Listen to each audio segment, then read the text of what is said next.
man, the 2014 Lexus ISF. This is the last of the Lexus second generation IS chassis. The rest of the line's moved on to the third generation platform. Now, what makes the ISF special? It's part sports sedan, part Japanese muscle, and all grins. I'm behind the wheel. Let's pull over and see what's under the hood and check the tech. Now, the ISF is no mere body kit and styling upgrade like the F Sport package that you'll get on a standard IS. This ISF model is practically a completely different vehicle. Its body is wider, it sits lower on its suspension. It sits on 19-inch wheels that are of a staggered fit, so the fronts are a little bit narrower, the backs are a little bit wider, so you get better grip at the rear end where all the power's going. And if you ever need to spot one of these things going down the road, one of the first things you'll look for are these fake brake ducts right here. They're a cosmetic choice, not a performance upgrade, but they do kind of help push the body out a little bit more and complete the look of the appearance. And of course, you've got F Sport badges all over the damn thing. Now, in case you hadn't forgotten that this is a special car, even the engine cover has a carbon fiber look. And underneath that's going to be Lexus's 5-liter V8 engine. Now, that's going to use a combination of direct and port injection to get you 416 horsepower and 371 pound-feet of torque. Now, with an engine this big, you're going to use a lot of fuel even when you're idling, so it's got about 16 miles per gallon in the city, 23 miles per gallon on the highway. I've been averaging about 10. Fuel economy is not the number you're really interested in when you're looking at a vehicle like this, though. You want to know those performance numbers. This thing does 0 to 60 in 4.6 seconds and goes on to a top speed of 170 miles per hour. You're not going to do that anywhere away from a track. Now, here's about the point where you'd expect me to complain about Lexus only having an automatic transmission on their sports sedan.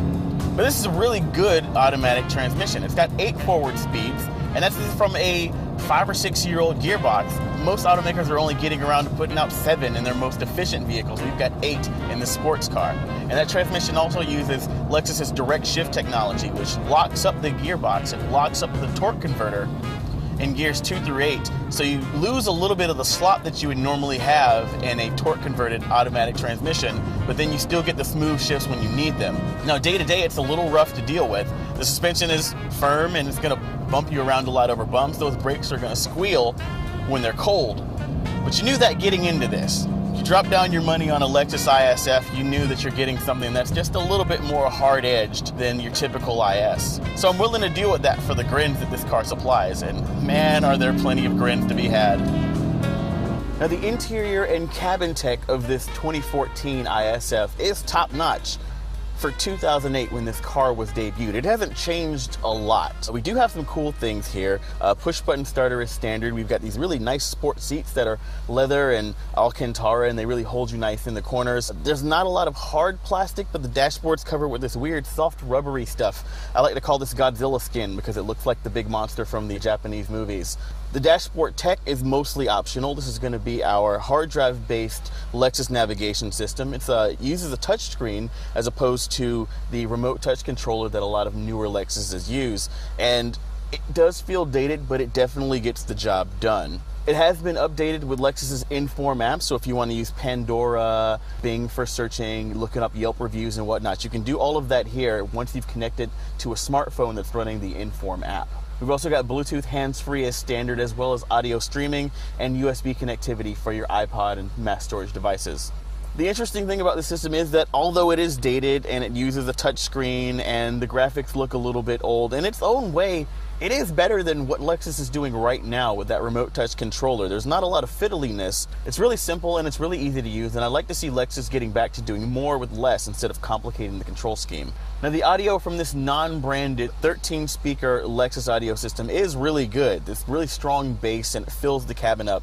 And 13 speakers in a small sedan is a lot. And it actually sounds really good depending on which audio source you give it. We've got the aforementioned USB and Bluetooth connectivity. We've also got HD radio for those of you who like terrestrial. We've got satellite radio also, and then you've got a couple of digital audio streaming sources when you use the Inform apps.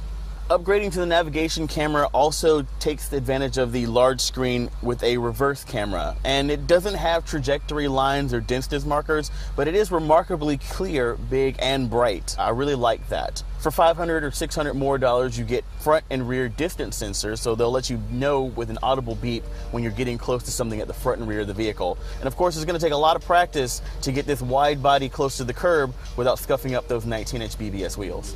Okay, so let's price this 2014 Lexus ISF, the last of the second generation IS bodies. It's going to start at $63,350, fully optioned up with navigation and parking sensors and floor mats. You're going to come to $67,419 all in. Now, compared to a Mercedes-Benz C63 AMG or a BMW M3, maybe that's not the best deal. But a car like this isn't a logical decision. It's an emotional decision. Nobody buys a big V8 because it makes sense. And if your emotions are pointing you to this, one of the last of the great Lexus sports sedans, well, perhaps it's worth a second look.